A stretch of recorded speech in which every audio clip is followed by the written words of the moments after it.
everybody, and welcome back to NASCAR Thunder 2003. We're at the New Hampshire Raceway, New Hampshire Motor Speedway. What is it? New Hampshire International Speedway. That's what it is. I knew I'd get there. I just needed the help. Last year, we ran pretty well here. Didn't qualify necessarily the best, but ran well here. Had top 10 pace. Across the stripe here. P22 on the first lap. If you missed the last video, well, didn't have necessarily the best race at Chicagoland though, although had a pretty good finish to it, thanks to Johnny Benson spinning late in the race. Got new upgrades being worked on, new chassis. Actually, I didn't start the build of a new chassis because I maybe want to stack the next couple builds on top of each other, just overhaul the ones we have for now. And there we go, P6 for the New Hampshire or New England 300. Joe Moore and Barney Hall welcoming you to Loudon, home of the New Hampshire International Speedway, for today's New England 300. What can we expect to see today, Barney? This is a tough track for a lot of drivers. These long straights allow the cars to build up a lot of speed before some hard braking going into the flat corners. The Coca-Cola car will carry the same sponsorship after signing a new deal this week. I spoke to the crew chief on that car this morning about the new sponsorship deal, and he feels like it's going to be good for everyone involved. I look for this team to really start coming alive here very soon. In 1989, Bobby Hamilton got his first start in NASCAR as part of a production for a stock car racing movie. Well, that's one heck of a way to break onto the circuit. Wasn't too long before he was racing full-time. He won Rookie of the Year honors in 1991.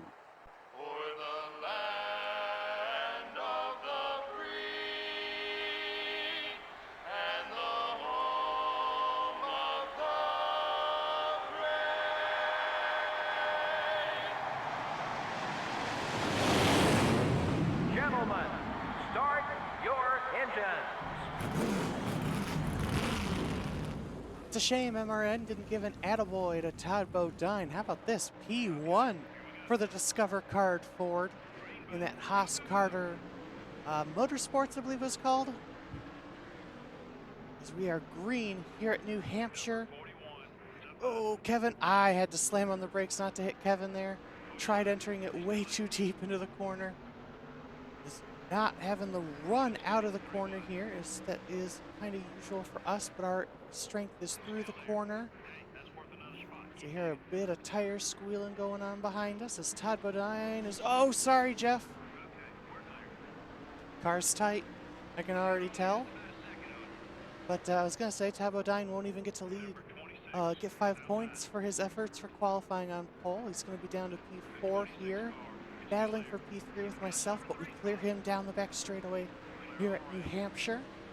As Kevin Harvick now looks to take the lead from Ricky Rudd.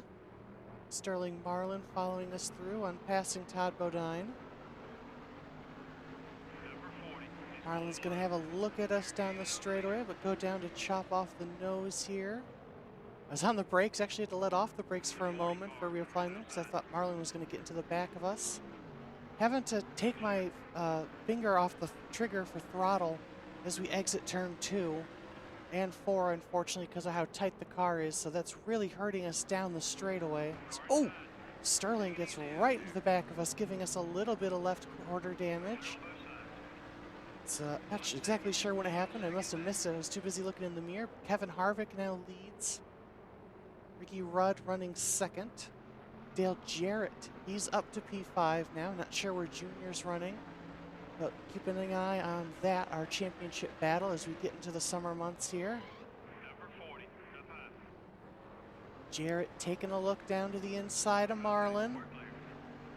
And he's gonna take the spot. Doesn't clear Marlin, but he should be able to take the spot, at least here in turn 1 and 2 is, oh man, just way too tight. Way too tight. Oh boy, that was a bad corner for us. We fall back to P4. Dale Jarrett takes P3 for now. So I'm already looking forward to the pit stop here because this car is getting really tight. But Marlin now sits P5 with Jeff Gordon P6. Kevin Harvick running a really strange line on these straightaways, running right down against the wall. Not sure if that's like an AI defensive line or what. But it looks like we might be settling in here. The top 6 of us have broken away from the rest of the field as we are on lap 6. 30 laps the race distance here. Out of 4, and now now everyone else except Kevin and myself are running this weird line.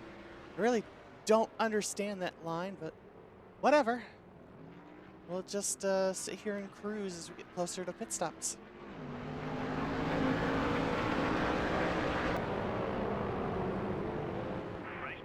Yellow flag is out. This should bring everyone to pit road, I would imagine. We'll have to take a look at what it was.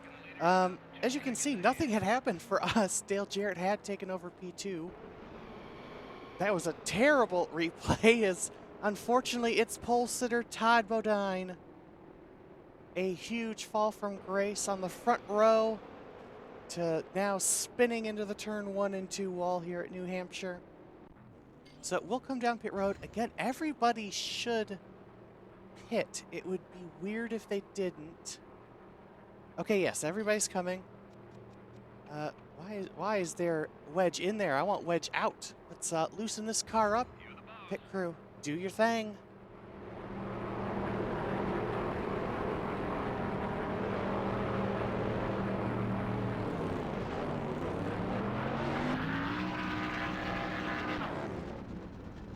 Tires all the way around.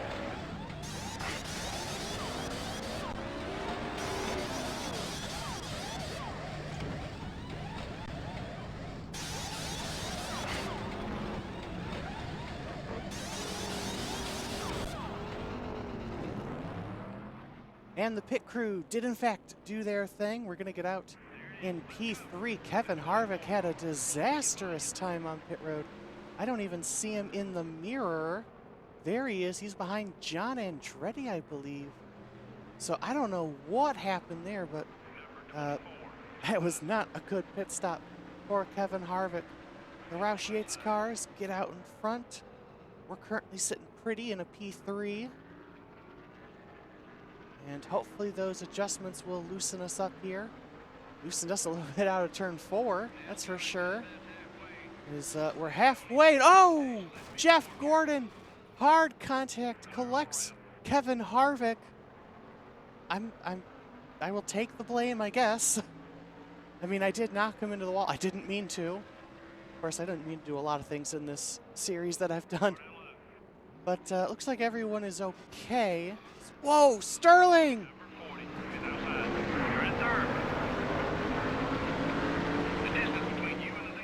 If you're watching this footage, it means I somehow decided to release this, because right now I'm thinking to myself, there's no way I can release this. I have just caused 2 accidents in the span of 2 laps. There's that thing again. It seems to be a theme for Sterling Marlin, that if I make even the slightest bit of contact with him, he's going to come to a dead stop. That's what happened there. We stay P3. These are just extreme blocking tactics, I guess. The Roush Yates cars continue to get out front, or to continue to drive away, I should say. Whoa, Mark Martin, that wasn't us. We didn't have anything to do with that. There's Jeff Gordon coming back at us here, trying to take a look to the inside. We'll go ahead, throw a block there. Approaching 10 laps to go in this race. Gordon takes a look down to the inside. Drove it in too deep, though. Try to keep Gordon behind us. He's going to get past us for now. We're going to try to maybe get past him here in 3 and 4, get him back. Oh, we are, but yep, as soon as I did that, I was like, I'm going to hit him. Locked up the brakes and hit him. He's going to take the spot back on the outside. See, Sterling, that's what happens when you hit somebody in the side like that. You're not supposed to come to a dead frickin' stop like you've been. All right, back to P3, past Jeff Gordon. I think that's Dale Jr. behind Mark Martin. It is. And then I believe it's Kevin Harvick. So 10 laps to go. We're still holding on to P3. Probably not going to come anywhere near the two Roush Yates cars, so unless something goes wrong, should be a nice 1-2 for them. Oh man, still a little tight, honestly. I could have loosened it up more. I'll try to block Jeff here into turn 3. Oh, he almost ran right into the back of us. Hold him up on the apex. Dale Jr. gets into the side of us. But we hold on to P3 still. Man, they are so much faster than we are right now. Get a little bit better there through 1 and 2 compared to them. Here comes Dale Jr. though. They break early because of the shallow line. It sounds like Dale Jr. skidded up the track because of that, so that helped us. It's nice to know he's making mistakes too. As now it looks like it might be Mark Martin's turn to try to attack us. It's the 88 starting to drive away from the 28 a little bit more. I'm sure Ricky's fine with that. His teammates out here trying to win a championship, and Dale Jr. is trying to get as many spots as he can for the championship as Mark Martin gives us a bump and run here out of turn 4. All right, Mark, we get back to you. It's on. Of course, there's a lot of drivers that have me on their shit list, so it's finally nice to have somebody on mine. We're still there with Mark. He's going to get a run out of turn 2 here, but we should be able to still get to his inside here in turn 3. Dive it down the inside here. He's going to use that middle lane still. Oh, we get tight. We got so tight there. And we run right into the side of Mark, shoving him into the wall.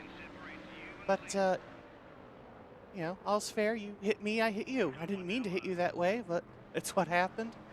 As Mark comes back on us and we make more contact.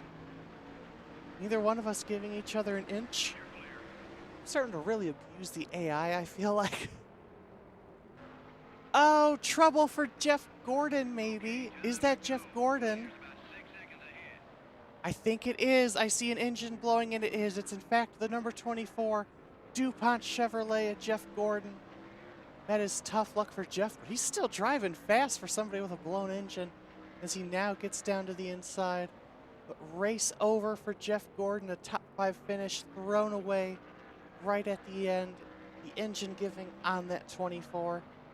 As now Dale Jr. and Mark Martin continue to squabble. About 3 laps to go here. Not about, it is 3 laps to go.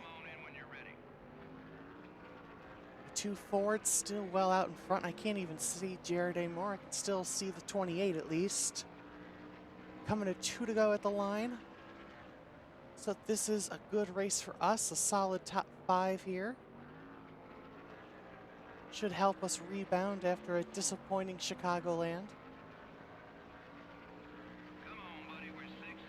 We've got some more races that are beneficial to us. Of course, we have a second New Hampshire race later in the season. We have Watkins Glen, Talladega.